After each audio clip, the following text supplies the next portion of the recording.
E se tudo aquilo que você aprendeu sobre o começo da civilização estivesse incompleto? Por que os sumérios tinham conhecimentos que ainda não entendemos? Essa pergunta não é apenas um enigma histórico. É uma porta que se abre para paisagens muito antigas, praias hoje submersas, templos erguidos antes mesmo de existir agricultura organizada. Deite-se confortavelmente. Imagine uma noite calma às margens de um antigo rio, e vamos recuar no tempo para perceber como a nossa ideia de começo pode ser, às vezes, o fim de uma história maior. Quando abrimos qualquer livro didático, encontramos os sumérios em destaque. Uruk, Ur, Lagash, cidades de tijolos cozidos, zigurates que rasgavam o céu da planície, estradas, mercados, uma administração que registrava tributos em pequenas placas de argila. Eles nos deixaram escrita cuneiforme, aquelas marcas sobre tabuletas que transformaram a contabilidade em memória. Criaram códigos de prática, desenvolveram sistemas numéricos que nos permitem ver a matemática tomar forma antes do metal dominar a paisagem. Em museus, vemos as tabuletas, as esculturas, as listas de ração e as primeiras cartas comerciais.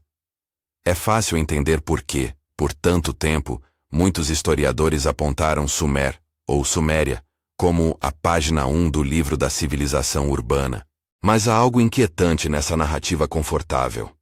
Quando olhamos com mais cuidado, percebemos que algumas das ideias mais admiráveis atribuídas aos sumérios, a escrita, a urbanidade, certos repertórios simbólicos, aparecem quase como se tivessem sido herdados, não inventados do nada.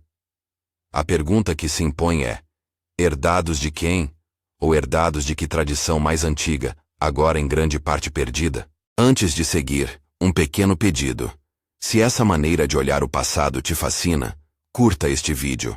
Ajuda a levar adiante esse tipo de investigação tranquila e atenta. Obrigado. Vamos continuar. Imagine a cena. Uma praça ritual sob um céu escuro, pilares de pedra erguidos em filas, animais gravados nas faces das colunas como se lembrassem de histórias que ninguém mais falava. Em uma colina da atual Turquia, um sítio arqueológico mudou a forma como muitos pensam a pré-história. Göbekli Tepe. Escavações ali revelaram estruturas monumentais formadas por pilares em T, alguns pesando dezenas de toneladas, decorados com baixos relevos de predadores e cenas simbólicas, e datados por radiocarbono de períodos surpreendentemente antigos. Falamos de camadas que remontam ao intervalo entre aproximadamente 9.600 e 8.200 anos a.C., valores que carregam as naturais margens de erro das técnicas de datação. O que chama a atenção não é apenas a idade, mas o contexto. Estruturas com aparente caráter cerimonial erguidas por coletoras e caçadores, antes que a agricultura tenha produzido cidades estáveis no mesmo local. Klaus Schmidt, o arqueólogo que conduziu longos trabalhos em Göbekli Tepe, descreveu a descoberta como uma chave capaz de abrir portas sobre práticas rituais e sociais muito anteriores às primeiras aldeias plenamente sedentárias. Uma outra particularidade. Em um momento, as próprias estruturas foram enterradas deliberadamente. Camadas de terra foram depositadas sobre as colunas, como se seus construtores tivessem decidido fechar o lugar a seguir. Por quê? As interpretações variam. Alguns pesquisadores veem ali um centro ritual que atraiu grupos dispersos, um local de reunião para sociedades ainda largamente móveis. Outros lembram que o ato de enterrar pode ter tido significados simbólicos complexos. O que importa aqui, para nossa pergunta, é que existe monumentalidade e simbolismo muito antes do que costumamos chamar de civilização. Há poucos séculos e milênios na cronologia humana, também encontramos assentamentos surpreendentes como Çatalhöyük. Em vez de ruas e praças, ali, as casas se tocavam de telhado a telhado. Os habitantes passavam de uma cobertura a outra, os interiores exibiam murais e painéis decorativos e, ainda assim, a evidência de hierarquia política rígida, a imagem que temos de um Estado centralizado, nem sempre aparece com clareza. As pinturas e as práticas funerárias revelam um imaginário compartilhado e uma capacidade de organização social que perdura por séculos. Esses lugares não se encaixam inteiramente na ideia linear que começa em primeiros agricultores e culmina em primeiras cidades como Sumer. Eles mostram experimentos sociais e simbólicos complexos que floresceram de formas diversas. Retrocedendo ainda mais, a cultura natufiana, no Levante, entre os milênios finais do Pleistoceno e o início do Holoceno, já nos oferece sinais de assentamento, armazenamento de grãos e práticas rituais que prenunciam a agricultura. E ali, perto de Jericó, encontramos alguns dos vestígios de ocupação humana contínua mais antigos do mundo. Muralhas, estruturas de pedra e, notavelmente, uma torre primitiva de grandes blocos, elementos que sugerem investidas de planejamento e trabalho coletivo muito antes das cidades plenamente urbanas. Se voltarmos ainda mais a olhar para os confins do Paleolítico, as imagens são igualmente contundentes. As cavernas de Lascaux e Chauvet, cheias de pinturas de animais, nos falam de uma expressividade simbólica já muito desenvolvida, com narrativas visuais complexas. As pequenas estatuetas conhecidas como Vênus paleolíticas, espalhadas por vastas distâncias, indicam repertórios simbólicos comuns, e talvez até redes de comunicação cultural. E a presença humana na Austrália, desde pelo menos 50 mil anos atrás, exige viagens marítimas, planificadas e executadas em mar aberto. Isso nos faz lembrar que a capacidade humana de navegar e de imaginar regiões distantes é muito antiga. Ao juntar essas peças, um padrão se delineia. Competências sociais e simbólicas complexas, práticas de construção monumental, experiências organizacionais e vínculo com lugares que, por sua própria natureza, podem desaparecer. E é aqui que um elemento ambiental entra em cena com força. A terra que chamamos hoje de litoral nem sempre esteve ocupada do mesmo modo. Grandes faixas do que eram planícies costeiras no período pós-glacial foram gradualmente inundadas quando os níveis do mar subiram, entre o fim da última era do gelo e os milênios seguintes. Entre a Grã-Bretanha e a Europa continental, havia uma área extensa chamada Doggerland, hoje afogada sob o Mar do Norte. Ao longo de muitas costas do mundo, sítios arqueológicos foram engolidos pelo mar, soterrados por sedimentos, ou corroídos pelas ondas ao longo de séculos. A implicação é poderosa e dupla. Primeiro, uma parte significativa das primeiras ocupações humanas pode simplesmente ter deixado pouco rastro para nós porque estava localizada nas zonas costeiras, lugares que o aumento do nível do mar transformou em água. Segundo, quando o mar sobe, ele apaga não só estruturas físicas, mas também conexões, rotas de contato, recursos compartilhados, pontos de encontro que serviam de nexos entre grupos. O que hoje percebemos como um começo isolado de certa complexidade pode, portanto, ser apenas a ponta visível de algo mais extenso que foi levado pela água. Além do crescimento gradual dos oceanos, o final do Pleistoceno foi marcado por episódios climáticos abruptos. Um desses episódios chama-se Dryas Recente, ou Younger Dryas, um período de cerca de 1.200 anos de clima mais frio e seco, que, segundo as reconstruções, ocorreu por volta de 12.900 a 11.700 anos atrás. Para sociedades humanas ainda adaptando-se a novas formas de subsistência, um choque climático desse tipo teria efeitos profundos. Alterações na disponibilidade de recursos, migrações, pressões sobre territórios habitáveis. Alguns pesquisadores propõem que tais mudanças climáticas contribuíram para transformações sociais e tecnológicas. Em alguns casos, acelerando inovações, e em outros, provocando rupturas e deslocamentos. A hipótese de que um evento cataclísmico, como um impacto de cometário, tenha desencadeado o Dryas recente, é uma ideia que despertou debates intensos. Autores contemporâneos, fora e dentro da academia, examinaram sinais geológicos, picos de sedimentos e anomalias químicas que, em alguns casos, sugerem episódios de aquecimento e resfriamento abruptos ou a presença de materiais exóticos. No entanto, é importante reafirmar: essas interpretações permanecem controvertidas no seio científico. Algumas equipes apresentam dados que apoiam a hipótese do impacto. Outras encontram explicações alternativas, ou apontam que os mesmos sinais podem ser interpretados de formas diferentes. A prudência científica exige que consideremos essas possibilidades como hipóteses a serem testadas, não como certezas já estabelecidas. Enquanto o clima oscilava e o mar subia, as formas de registrar o passado ainda eram precárias. Em oposição às lápides permanentes ou às bibliotecas de pedra de épocas posteriores, os registros do final do Pleistoceno e do início do Holoceno muitas vezes são efêmeros. Posturas rituais impressas no solo, algumas estruturas de madeira que se decompuseram, artefatos orgânicos que sumiram. Essa fragilidade do registro preserva apenas fragmentos daquilo que foi. Quando muito, sobrevivem monumentos de pedra, depósitos de ossos e, ocasionalmente, objetos entalhados, e no mais das vezes, depende-se da sorte, de um sedimento que proteja, de um enterramento que oculta do tempo a lembrança estrutural. É por isso que a arqueologia subaquática tem hoje um papel crucial em nossa leitura do passado. Sonar multifeixe, levantamentos geofísicos, amostragens por testemunhos de sedimento no fundo marinho e a data cal de materiais recuperados permitem que os pesquisadores comecem a mapear antigas linhas de costa e a procurar restos de ocupação humana, hoje submersos. Canais, vales abertos e antigos leitos de rios. Todos guardam pistas de como as populações se moveram. Em locais específicos, encontraram-se sinais que confirmam a presença humana em áreas que agora estão debaixo de água. Esses achados reconfiguram mapas e, quase sempre, abrem dúvidas sobre o que faltou à visão tradicional. Voltando aos sumérios. Se cidades complexas floresceram na Mesopotâmia a partir do 4º milênio a.C., parte da questão é imaginar quais tradições, técnicos e repertórios simbólicos chegaram até lá.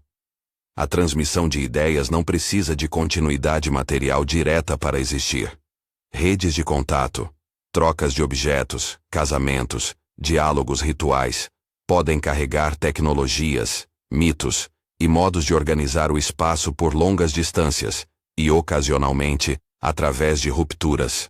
Um motivo religioso, um símbolo arquitetônico ou um repertório técnico de irrigação poderiam vagar, transformar-se e enraizar-se em novos contextos. Assim, o que vemos em Uruk e em suas tabuletas pode ser o momento em que um conjunto de práticas, aperfeiçoadas ao longo de milênios e talvez filtradas por rupturas ambientais, encontrou condições propícias para cristalizar numa forma urbana duradoura. Há ainda outro fio que precisamos seguir. A evidência material antes do fim da pré-história revela tanto continuidade quanto reinvenção. Em algumas regiões, as práticas mudaram gradualmente. Em outras, houve saltos aparentes. A capacidade humana de planejar, contar e simbolizar não nasce do nada no sul da Mesopotâmia. Ela é herdeira de tradições bem mais longas. Porém, herança não é hereditariedade biológica. É uma transmissão cultural que pode lacunar, recombinar e emergir de modos novos quando as condições sociais e ambientais mudam. Algumas imagens ajudam a tornar isso sensorial. Imagine uma costa baixa, onde atóis de areia e linhas de rochas formam pequenas enseadas.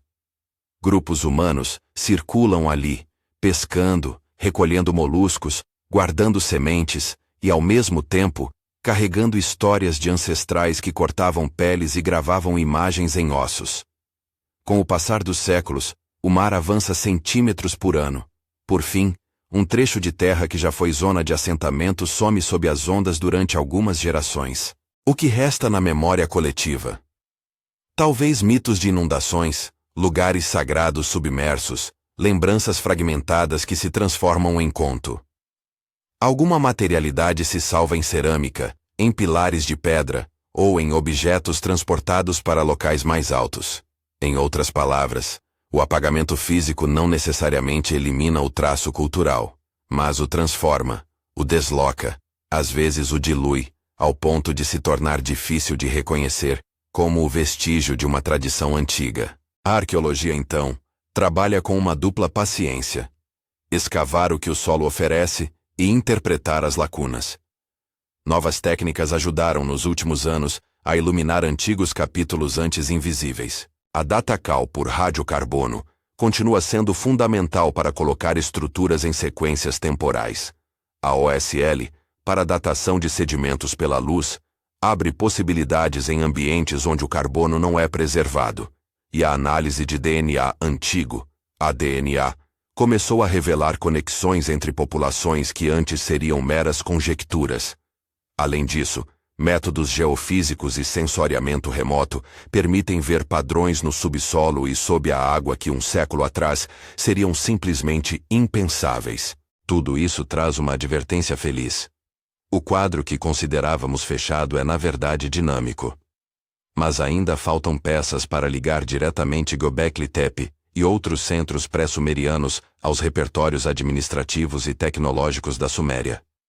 Entre monumentos públicos de pedra e as tabuletas de argila, passam séculos de inovação, de perda e de transformação. Nem todo vestígio pré-histórico tem a continuidade necessária para deixar rastro claro até a Mesopotâmia histórica. É provável que certas ideias tenham transitado em formas fragmentárias, que textos e símbolos tenham sido reinventados, que técnicas tenham sido adaptadas. Por isso, quando perguntamos por que os sumérios tinham conhecimentos que ainda não entendemos, a resposta provisória é dupla. Eles eram produto de tradições mais antigas e também criadores de soluções específicas às condições de seu tempo. Enquanto absorvemos essa noção, precisamos aceitar outra coisa.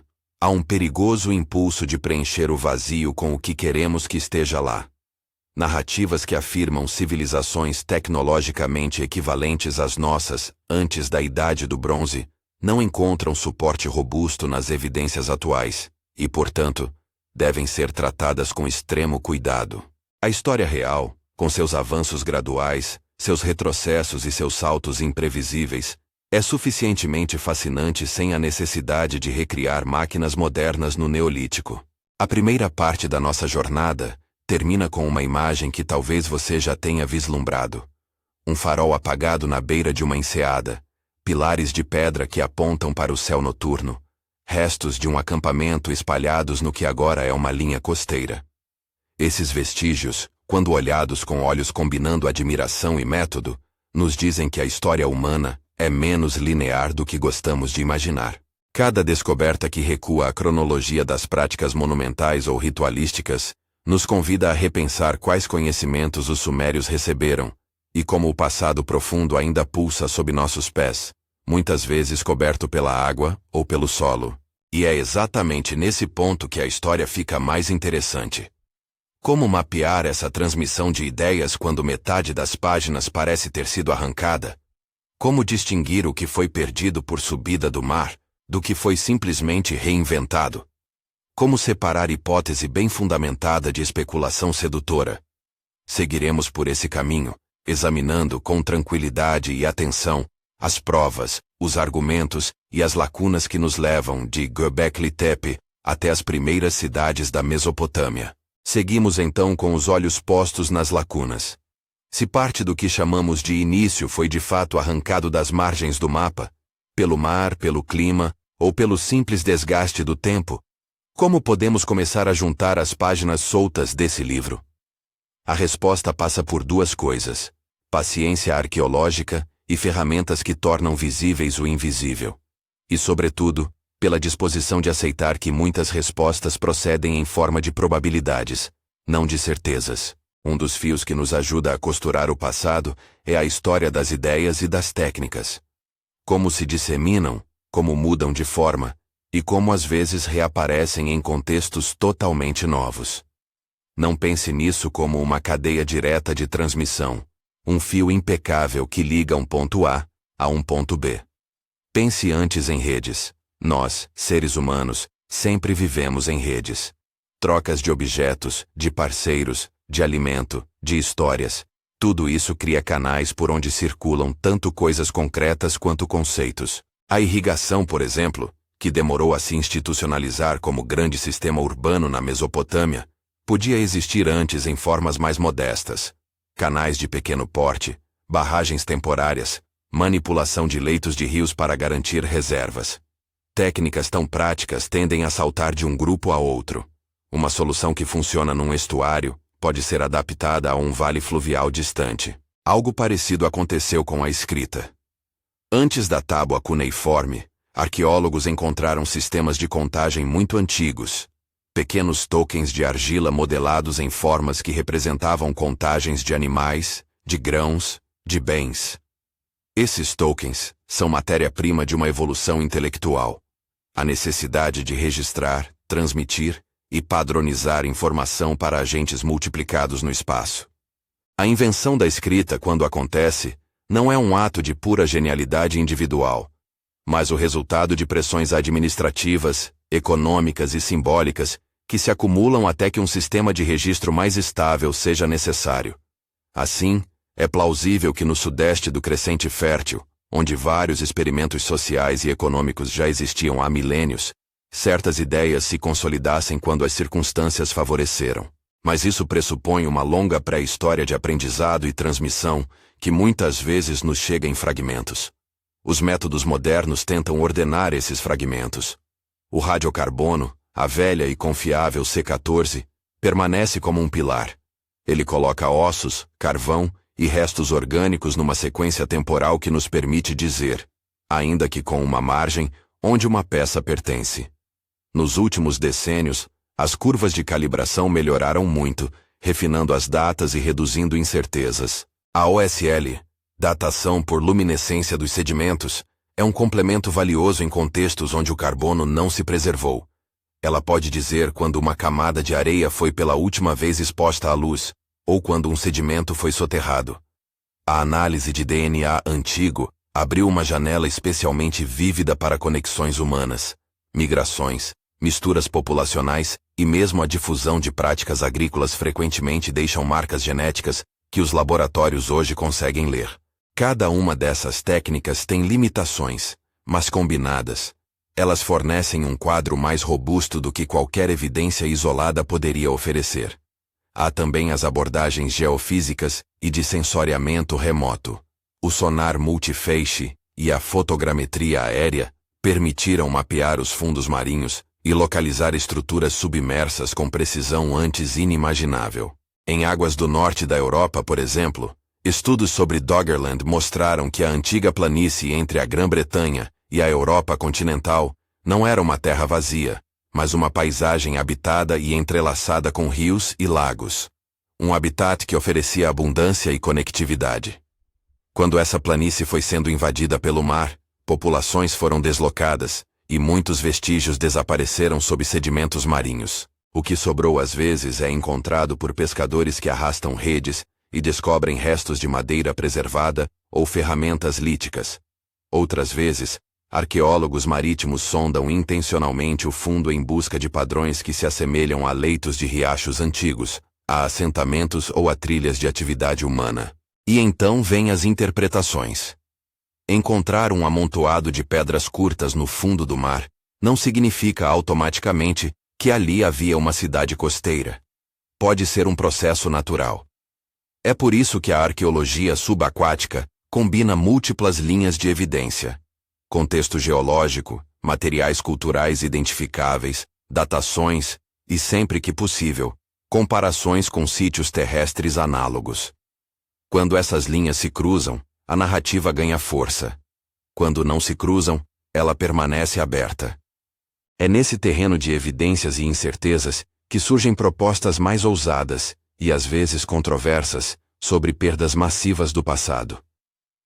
A hipótese do impacto que teria precipitado o Younger Dryas é um exemplo que merece ser exposto com clareza equilibrada. Alguns pesquisadores detectaram camadas estratigráficas contendo minúsculos grãos vitrificados, picos de irídio e carbono anômalo. Em certos locais, há também uma súbita queda na diversidade de registros faunísticos. Para quem propõe uma ligação com um impacto, esses sinais podem sugerir um choque ambiental rápido e de grande alcance, capaz de alterar ecossistemas e pressionar sociedades humanas. Se assim foi, um impacto teria sido um gatilho dos deslocamentos e da perda de know-how em certas regiões, contribuindo para um reset local que, em algumas áreas, desacelerou ou transformou processos de complexificação social. Mas os mesmos dados são discutidos por outros especialistas que oferecem interpretações alternativas. Picos geoquímicos podem ter origem vulcânica, processos de transporte sedimentar, ou mesmo problemas de amostragem. Alguns estudos falham em reproduzir os resultados iniciais. Outros apontam que as datas e os contextos não são suficientemente claros para ligar um mecanismo global e repentino a evidências locais. Em resumo, a hipótese do impacto existe. Tem indícios sugestivos em alguns pontos, mas não constitui consenso. E isso é uma boa ilustração de como a ciência progride, através do contraste entre propostas e testes rigorosos, até que os argumentos sobreviventes sejam os menos frágeis diante da evidência. Paralelamente a esses debates geofísicos, existem linhas menos tecnocientíficas, mais narrativas, que tentam ler os mitos antigos como eco de eventos reais. Frações de memória sobre inundações aparecem em muitas culturas. Na Mesopotâmia com o mito de Gilgamesh, em tradições do norte com lendas de grandes inundações, em narrativas orais que transmitem lembranças distorcidas de tempos de crise. Essas memórias não são provas diretas de um evento específico, mas são evidência indireta de que as comunidades carregavam histórias sobre transformações ambientais drásticas. Memórias orais sobrevivem de modos estranhos. Às vezes, preservam um núcleo de evento real embutido em camadas de metáfora e reinterpretação. A arqueologia tem o desafio e a responsabilidade de tratar esses elementos com respeito, sem transformá-los automaticamente em dados empíricos. O debate público muitas vezes reduz essas complexidades a manchetes dramáticas.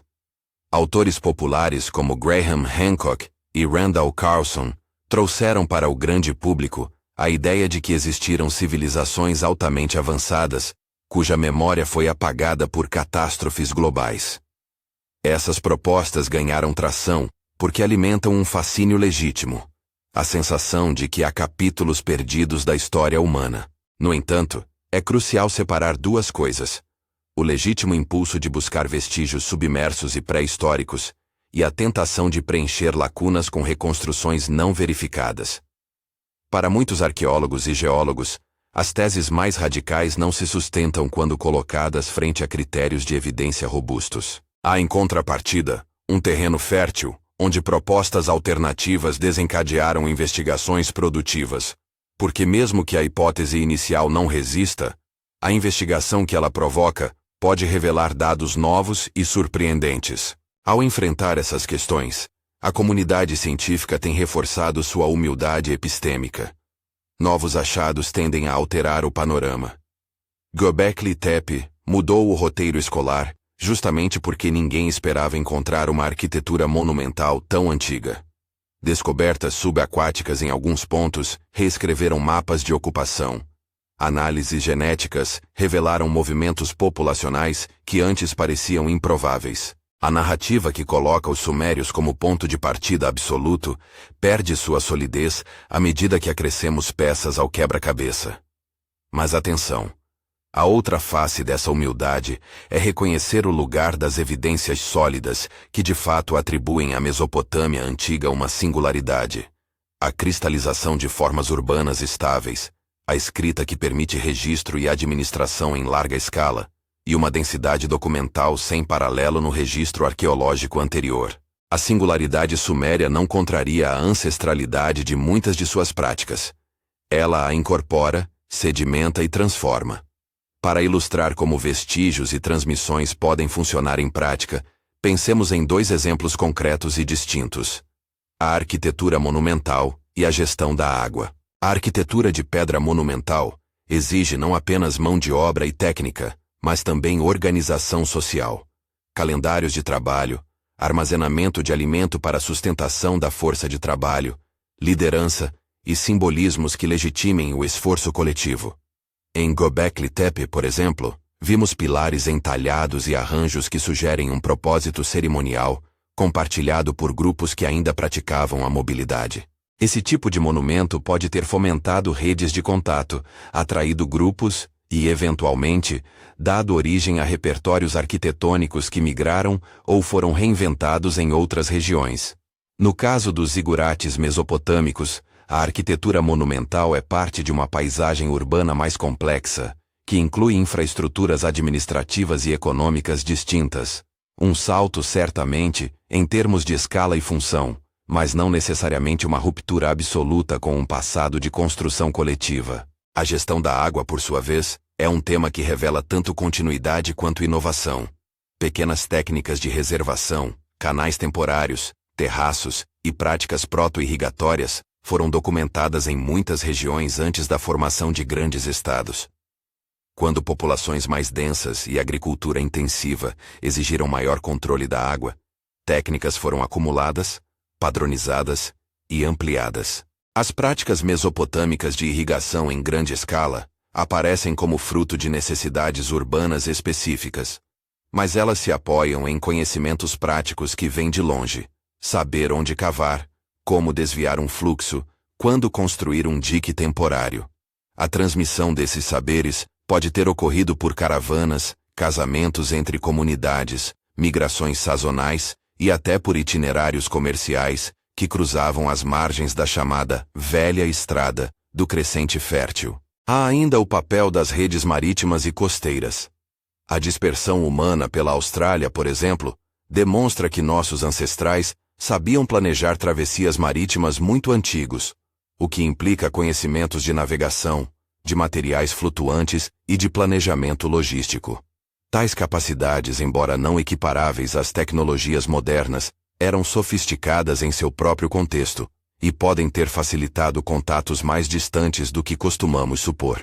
Rotas costeiras, enseadas e ilhas funcionavam como pontos de parada e troca. Quando essas rotas foram interrompidas por submersão, parte do mapa de conexões se perdeu. As históricas rotas costeiras podem ter sido centros vitais de inovação e circulação de informações, hoje parcialmente submersos. Ao voltarmos os olhos para os documentos escritos da Mesopotâmia, percebemos também como o passado é por vezes selado por um novo tipo de memória: a escrita. As tabuletas cuneiformes, os arquivos administrativos, os textos legais e literários oferecem um retrato detalhado de sociedades urbanas. Mas elas falam de um mundo em que a materialidade da escrita teve lugar e utilidade. Elas não nos dizem diretamente de onde vieram todas as ideias pré-existentes. É por isso que arqueólogos se esforçam para cruzar dados materiais e textuais. As duas fontes se complementam, mas raramente se sobrepõem perfeitamente. A escrita dá voz ao presente histórico. A arqueologia tenta escavar a abóbada das práticas que antecederam essa voz. E então, chegamos ao ponto em que precisamos aceitar duas proposições simultâneas, talvez paradoxais. Primeiro, que os sumérios detinham conhecimentos sofisticados que, em muitos casos, decorreram de longos processos de acumulação e releitura. Segundo, que parte dos caminhos que levaram a esses conhecimentos podem ter se perdido por condições ambientais, por rupturas culturais e por simples erosão do registro. A imagem, portanto, não é de um salto miraculosamente isolado, nem de uma continuidade indiscutível. É um mosaico de heranças, perdas e reinvenções. No momento em que escrevo isso, a arqueologia está trabalhando em centenas de frentes ao redor do mundo para preencher as lacunas. Novos sítios são descobertos em margens antigas de lagos e rios agora secos. Sondagens submarinas buscam estruturas em antigos paleocanais. Laboratórios de ADNA continuam a mapear conexões inesperadas entre populações. Geoquímicos aprimoram técnicas para rastrear origens de metais, cerâmicas e pigmentos. Cada técnica adiciona uma linha de evidência e, às vezes, reescreve interpretações antigas. A beleza desse processo é que ele exige paciência. Nada se resolve com um único achado sensacional. A história se firmará com o acúmulo de dados convergentes. Voltando ao título que nos trouxe até aqui, por que os sumérios tinham conhecimentos que ainda não entendemos? A resposta se torna, à luz do que vimos, mais uma pergunta dirigida com mais precisão. Eles possuíam conhecimentos que hoje nos parecem enigmáticos, porque muitas das trilhas que levaram a essas soluções foram parcialmente apagadas. Sementes de técnicas e repertórios simbólicos foram semeadas em momentos muito anteriores à cristalização urbana. Em alguns casos, essas sementes germinaram de novo em contextos distintos. Em outros, foram perdidas. Quando a arqueologia moderna descobre vestígios mais antigos de complexidade social, tanto em Göbekli Tepe quanto em Çatalhöyük, nos assentamentos natufianos, nas pinturas paleolíticas e nas rotas marítimas, ela nos lembra que o processo civilizatório é menos linear do que gostaríamos. Permita-me, então, fechar com uma cena mais íntima, uma imagem calma para acompanhar o raciocínio antes da despedida. Imagine que você caminha numa praia em uma noite morna e sem vento.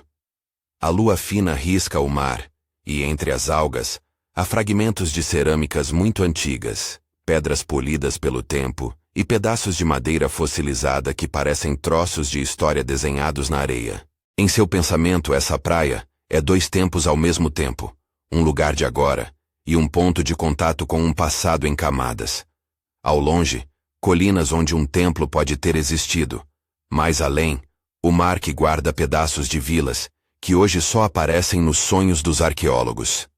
A cada nova maré, o que resta de nós se mostra e se recolhe, e o trabalho humano é justamente observar as marés com olhos pacientes e instrumentos diligentes. Há muitos convites abertos nessas areias.